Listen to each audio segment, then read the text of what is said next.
So a few days ago, good old Protoman broke down a few reasons why we need a Commander Class Studio Series 86 Optimus Prime. I'm going to go into my counterpoints against his argument. We're going to break down what he had to say, and I'm going to make my notes counteracting those claims, because I don't think we need them, guys. And we're going to talk about all that and the latest news right now on Transformers Talk Raw.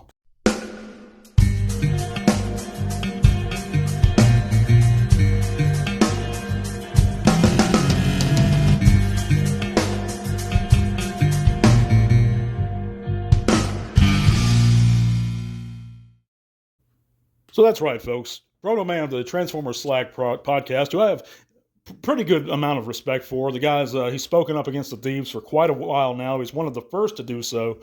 So I do give him props for that. And if you haven't checked out his podcast, go check it out, guys. He's been around a long time. He's knowledgeable fellow. He's, he can be occasionally at times a little full of himself, but he is an honest guy. He's very knowledgeable, and he's consummate smartass. But that's why a lot of folks watch him, and that's why he's enjoyable. But he has a good podcast. You guys should check it out. And he broke down a couple days ago, why we need the Commander Class Studio Series 86 Optimus Prime. And I've been saying since I heard about it, we don't need it. It's a waste. And even more so, I never thought we needed the Commander Class 86 Magnus. But even more so with Optimus. But I'll get more into that. We're going to go into each of Protoman's points. One, he broke it down pretty good. And he has a couple ones that I feel are very valid. Basically, he stated that we need a more accurate animation model. In robot mode, because he spoke a lot about he wasn't really bashing the Earthrise or the Kingdom Optimus, but he did make points against that one, and that goes to his larger point of why we need one. He stated that we need a more accurate animation model. Well, my counterpoint to that is, the Kingdom Optimus Prime was not inaccurate on an animation level. It looks very accurate in robot mode. And most people do display him in robot mode. But, in truck mode, I can see that argument. But also he stated that 4 years have passed since we've gotten the Earthrise Prime. And, but even though it's actually been 3 years since we've gotten Kingdom, so he's been repacked, he states that it would be, we knew it wouldn't be the end all, and that the designers of the figure stated that they knew it wouldn't be the end all Optimus. But, I would retort that most fans of the Earthrise figure, or people who own it and bought that figure, did believe it to be the end-all Optimus Prime. This was finally an Optimus that came with this trailer. We were prepped for it to be the end-all Optimus Prime for the Chug-style figures, the main line. Let's think about it, guys. The casual walking in the stores, not the designers. We're not talking about Aaron Archer. We're not talking about those guys in the industry. We're talking about the casual fans. Did believe it to be the end-all Optimus.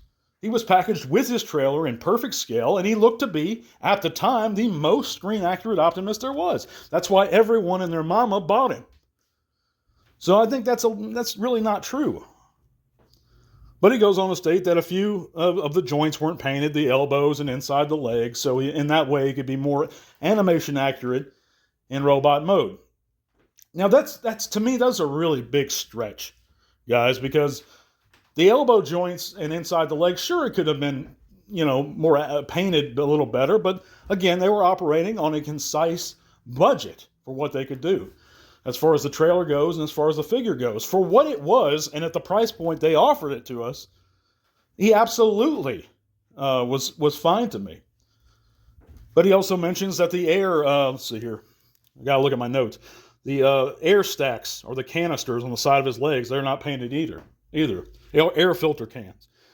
But they're molded in gray. That's the color they would be anyway. So that doesn't bother me. And that's pretty accurate.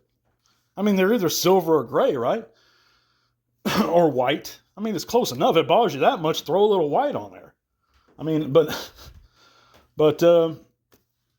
So I don't know, but I think those are pretty thin stretches. One of his points I actually do very much agree with is that it celebrates the 40th anniversary of the Transformers, which I totally agree with. It's a great point. That's one of his points, that the only one really that I strongly agree with. In that way, yes, I feel that he should be released. But that would be the only way. Now, he states that he has no, the Earthrise and Kingdom figure had no rocket pack, roller, or axe, and that it's very hard to acquire those because they came with the Centurion drone pack that was exclusive, and now he's going for like $150, $200 on the secondary market. But I ask you guys, what Optimus ever came in the main line? In the main line, with a rocket pack? Did the G1? No. Did the G2? No. Did the Laser Prime in G2? No. Optimus very rarely, if ever, comes with a rocket pack. To my knowledge, he never has in the main line. That's something that it wasn't even his rocket pack. It was Sideswipe's in the cartoon that he used in that one episode. I don't even view that as a bell and whistle or one of those things. I just view it as some kind of extra masterpiece figure Takara would include with the MP. So I don't think that's very applicable. No, he didn't come with roller. He should have. And he didn't come with his Energon axe, which that's neither here nor there. It was in one episode, guys. Let's face it. It was in More Than Meets the Eye, like part 2, I think. I mean, it's really unnecessary. But if you really want that, you can get it 3D printed on not third party company, but there's guys that 3D print it and sell it online. There's plenty of them. You go on Etsy, you go on Mercari, you go on eBay, you can find them all day. Roller's the same way. If you want a roller that bad, just go get you one. And roller is the biggest key there. He should have come with a roller.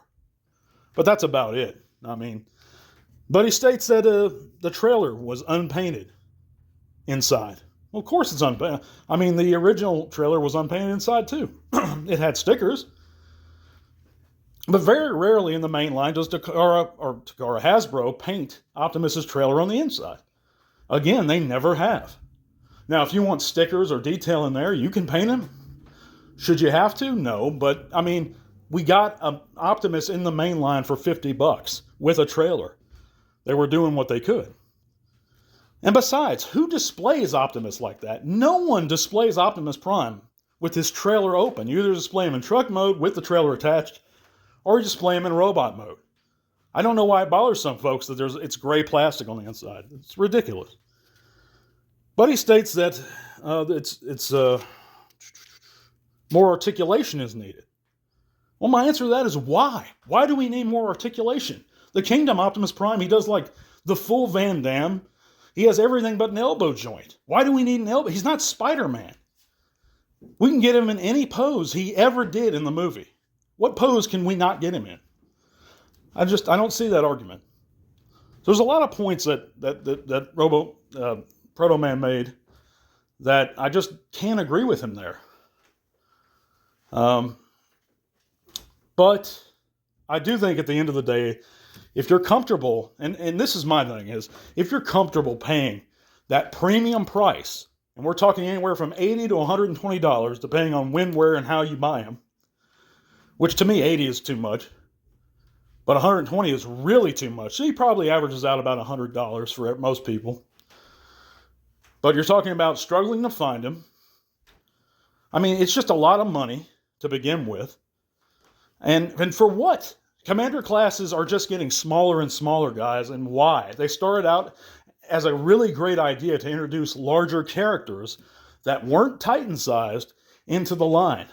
What does it come down to now? We're paying... Optimus was a Voyager. How did we skip Leader? And then, or no, we didn't skip him. We got a Leader, but now we're not happy with the Leader. We have to make him bigger. We have to make the price. He's not bigger. He's the same size as the Leader class. I just don't get it. Magnus, there's more of an excuse because he's a larger character. Jetfire was enormous. Oh, but he comes with his trailer. Oh, okay. Well, so did the Leader class. I don't get it, guys. I really don't. But if you guys are happy paying that much money for him, an Optimus Prime, that's not an MP, knock yourselves out. I'm cool with my Earthrise. I'm going to stick with mine. But let me know in the comments who you agree with, guys. Be sure to check out all those cool links in the description below. And remember to check out Protoman's channel too. Got a lot of respect for the man. He's been around forever. And he has pointed out, and at risk of losing some of his own audience, he has went against the thieves quite often and brought a lot of evidence against the thieves. And for that, we must respect it. But, I could go on about this subject, but we're not. We're going to hit the news, at least a few bits in the news. So Frank Welker is to attend TFCon LA next year from March 8th through the 10th. He's only going to appear Sunday, guys, but I assume that's to encourage folks to stay the entire weekend. But he's a true legend within the Transformers community, so be sure you go and see Frank. And, yeah.